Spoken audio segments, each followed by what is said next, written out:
Hello everyone, welcome back to Relax with Animal Facts.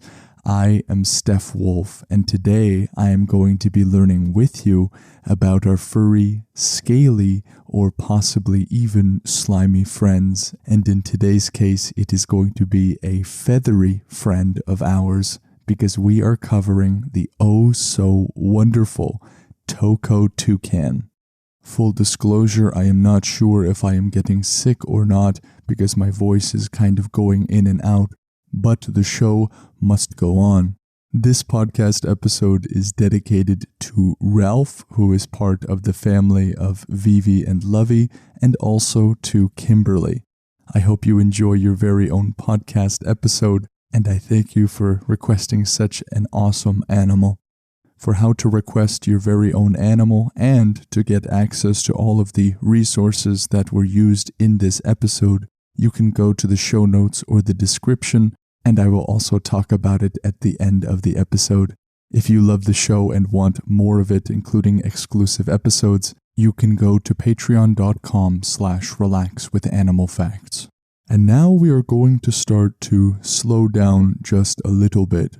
Before we start our trek, I just have two things that I must ask of you. The first thing I ask is that you double knot your shoelaces. We are going to need it for this trek. And the second, maybe more important thing, is for you to try to the best of your ability to embody maybe Jell-O. We all carry tension day to day, maybe in our shoulders or in our head. But we really do not need all of that where we are going. And so I encourage you to do your best to relax your body, but allow your mind to join me and to wander off with me into the tropical forests of South America so we can explore together the wonderful animal that is the Toco toucan.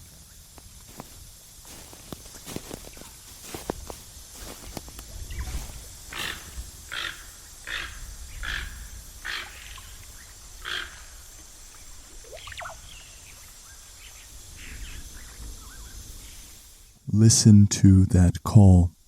As we can hear the crunching of sticks beneath our feet, I can think of no better accompaniment than that of the Toco toucan's call. Now, many of us have likely heard of a toucan. Maybe there are particular mascots that come to mind or some other famous representation.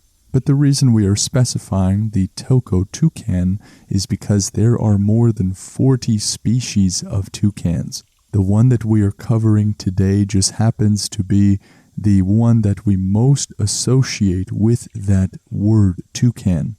There are other toucan birds that have names like the aracari or the toucanet, and the one thing that really brings them all together in this family or community is that they sport this large and comically large bill. When compared with the rest of their body, this bill is one that sticks out like a sore thumb. So for the majority of this episode, I will likely refer to this bird as the Toco, and when I do so, just know that I am referring, of course, to the Toco toucan and not to some other completely separate species. So the Toco is the largest of the toucans and the best known. It has their very large, oversized, maybe some would say, colorful bill that made it one of the world's most popular birds. If you are from the West, like I am, you likely associate the Toco with a particular cereal brand or with some other commercial mascot. So this bird is not only beloved by individual people, but also seemingly by large conglomerates. And such is their charm that they can sell cereal like nobody's business. Now let's go to the scientific name. The common name is of course the Toco toucan, but the scientific name is Rhamphastos toco. Now sometimes these scientific names can give me some sort of Latin hint or Greek hint, and by those little markers we can tell the etymology of certain words. But in this case, I have no idea what Rhamphastos means, and I could not find anything on the internet to this effect. So their scientific name is a cool one, but I have no idea what it means. The toko will weigh about 2 pounds or 20 ounces, or for my UK listeners, just a little bit over half a kilo, and they will grow up to 25 inches long, but their bill will account for nearly half of that length. We are talking about bills that are often a minimum of 7.5 inches long. For a creature that weighs only about 2 pounds, how is it that they can have not only a somewhat large body, I guess relative to their weight, but also be sporting this huge bill? There are some guinea pigs who weigh more than the toko, and yet the toko is towering over them in terms of height or length. This is because of a characteristic that is peculiar to most birds, and that is hollow bones. Me and you have a skeletal system that is likewise comprised of bones connected to each other, but our skeletal system, just our frame, weighs a lot more when compared proportionally to that of most birds. That is because we have a varying bone density. Our bones are not at all hollow, and bone densities can vary from individual to individual. And so what hollow bones give the toko, and likewise many other bird species, the ability to do is to fly with a relative ease. If they had proportionally similar bone densities to us, they would not be able to leave the ground. This is what allows creatures like the flamingo, for example, which is a very tall bird, to be 6 to 8 pounds on the heavy side.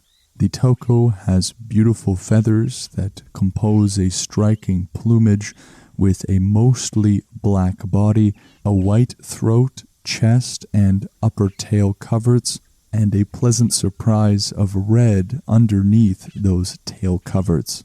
They have what looks like a blue iris that is actually just a piece of thin blue skin around their eye. That blue skin is then surrounded by another ring of bare orange skin. Now, accompanying this beautiful display of colors is, of course, their signature bill that will be somewhere between a yellow and an orange in color, with a black base and a large spot on the tip. The tongue that is hidden inside that comically large bill is nearly as long as the bill is, and will be very flat. Now, researchers are still a bit confounded as to why they have such large, colorful bills. From a pragmatic standpoint, it doesn't seem all that necessary. They postulate that maybe while the purpose isn't clear, it could have something to do with courtship or with self-defense. But with a little bit of observation or prodding, it is seen that their bill is more show than it is for defense. They don't work as a weapon any more than maybe a honeycomb of keratin would be a weapon. Keratin is the same substance that our fingernails are made out of, for example. It is also the same substance that makes up much of horns in other creatures, and so using an airy and lightweight honeycomb for self-defense is not going to fare very well. And so this creature's bill falls into a category which seems to confound some researchers. I, in cases like this, choose not to go the very rationalistic route in trying to find the exact explanation, but rather to indulge in the whimsy of it all. The fact that current scientific understanding cannot reach a consensus as to why this creature has such a comically large bill is almost as awesome as the bill itself. You would think that the creature with such a conspicuous bill would have an equally conspicuous reason for having that bill, but in the case of the toko, we can just indulge in the whimsy and simply enjoy the fact that they do. But this large bill also serves a regulatory purpose. The toko can regulate the flow of blood to its bill, which will allow the bird to use it as a way to distribute heat away from its body. This is a very peculiar mechanism to the toko, at least on the birds that we have covered so far on the show. This is an amazing ability that allows them to control those processes that we often call autonomic, or the ones that happen automatically. But the toko takes their own blood regulation and heat regulation into its own hands. Their bill is also used as a feeding tool, of course. They will use them to reach fruit on branches that are simply too small to support their weight, and the bill also sports these serrated edges that are very useful for things like peeling fruit to get to the sweetness inside. That will come in handy when they are trying to eat their regular diet of figs, oranges, and guavas, but maybe that serrated edge can play somewhat of a role in their eating of insects and eggs and nestlings of other young birds. The toko is oftentimes seen in pairs or in small groups. They are diurnal, which means they will do the majority of their eating and flying around during the daytime, and during a typical day in this beautiful tropical forest in South America, they will fly with an alternating of rapid flaps and gliding. Now, once they are on the tree canopy that they wish to be on, they will typically move around by hopping. This is indicative of many other bird species, though there are birds that don't hop but rather walk, though this bipedal movement seems to mostly be relegated to birds that are large or flightless. As we heard in the beginning of the show, they have an ability to be quite vocal. And they do this in order, of course, to communicate. Just like as human beings we communicate with one another, the toko does the same thing. Maybe not with the complex sentences that we use, but they certainly have their ways. They will use a variety of calls, and employing their deep, coarse croaking, they will make a pattern of repetition every few seconds, maybe even sprinkling in some rattling calls or some bill clacking to spice it up. Their calls are often compared to the croaking of frogs. Another article describes it as mainly grunting and snoring sounds, and so this racket that they grace the tropical forest with seems to me to be pretty unique, at least to the birds that I hear on a regular basis. The reason the toko can often be seen in pairs is because, like many other birds, they are monogamous. This means that they have a single partner for the entirety of their life. Their breeding season is in springtime, but will differ slightly depending on the region. When they create their nests, they will place them very high up in a tree, consisting of some kind of cavity in that tree. These cavities are often excavated or made larger by the parent birds themselves.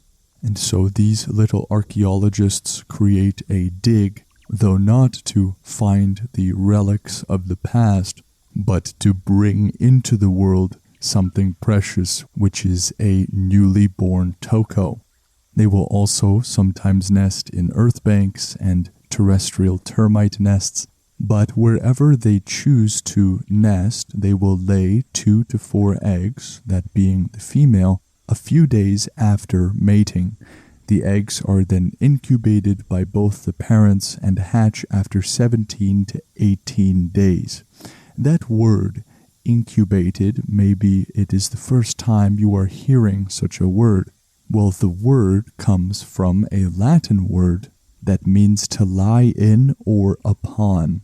And so in the strictest sense, when we speak about these eggs being incubated by the parent tokos, we mean that the mom and dad toko are literally lying upon their eggs. This is what keeps them warm and keeps them at that optimal temperature for growth and proper development. And so we need not be intimidated by fancy terms When you think incubate in terms of the wild, that is what it refers to. They are born completely helpless and are dependent on the mom and dad, toko, and will be in this completely dependent state for 43 to 52 days after hatching. They will reach reproductive maturity from between 3 to 4 years of age. The parent tokos are very protective of their chicks, and for good reason. They are often preyed upon by other large birds of prey, large cats, and also weasels, snakes, and rats. The weasels, snakes, and rats are the ones who try to steal the eggs from the nest whenever they can. One last little fact before the fact of their name is that with these bills, they will spar with one another once in a while. One last fact before we get to the name of the show is maybe what toucans do for fun. They seem to like to spar with their bills, chase one another, and play tag and call to one another. And this is what provides them some downtime while they are allowing the fruit that they have eaten to digest. It can take up to 75 minutes for the toko to fully digest their food, so having these little playtimes are a great way to pass the time while those oranges, figs, or guavas are digesting. And now let us move on to the final fact of the episode, which is the name. Where does the name come from, or what does it mean? Well, today we are covering the name toucan. I could not find anything to do with toko or toko toucan, and so we are going to focus on that broad stroke distinction that comprises more than 40 species, toucan. It is used to describe a brightly colored bird of South America from as early as the 1560s. It goes through French and then Spanish, Tupi, which is a dialect in Brazil, and these words in Tupi are tuca and tucana. We can see how close those are to our modern English word and pronunciation, and it is said that the formation of this word was likely an imitation of its call. Sometimes animals get their names from these intimations of people around them, and that is a wonderful thing. There is a constellation called Tucana that was one of the 11 constellations added to Ptolemy's list in the 1610s by a Flemish cartographer. So our modern usage seems to be that of about 500 years old, starting in the 1560s, but the beginning of this word seems to have been given to us by a population in Brazil that was likely imitating the call of the toucan. And now let us move on to the review portion of the show. This review is coming from Lydia1, who writes all the way from the United States of America. And Lydia writes, I appreciate the unique approach this podcast uses to not only relax us, but educate us. I love learning about animals and nature and always learn interesting and important information every time I tune in. Please continue the great work. Your enthusiasm and professionalism is outstanding. I would love to listen to you spotlight the diamondback terrapin. And it seems like this was actually written by Nick, not Lydia, who wrote in from Minnesota. Thank you, Nick, for the very kind words and for a great suggestion of a diamondback terrapin. There are so many kind words that Nick wrote that I can only just say thank you for being a listener and for taking the time to leave this review. In terms of the unique approach, there is something funny to be said about the unique approach that this podcast takes to education and relaxation. Because I knew of no other podcast with this kind of format, it felt as if I was treading some new ground and I did not know exactly how to do it. It seems to me that it took a lot of trial and error. It took a lot of 1-star reviews and other sorts of very critical feedback. and, of course, the loyal listenership of all of you to get the podcast to where it is now. And I can only look forward now to the future of more podcast episodes with you guys and with making the show better. If you want to leave a review like Nick did, you can even feel free to leave your animal suggestion there, as many of you are doing. It is one of the best ways for you to give back to the show, possibly get your very own episode, and to help the show get better. I have so enjoyed learning about the toucan. One thing that strikes me is that regardless of a creature being very bombastic in terms of its colors or extravagantly colored, creatures like the toucan, or ones that maybe we would consider more mundane or ordinary like the worm, both have so many secrets hidden underneath, so many things that make them utterly peculiar and beautiful animals, that it makes learning about what we once considered common to be extravagant and exciting. The Toko did not disappoint, and I hope that you enjoyed learning about them as much as I did.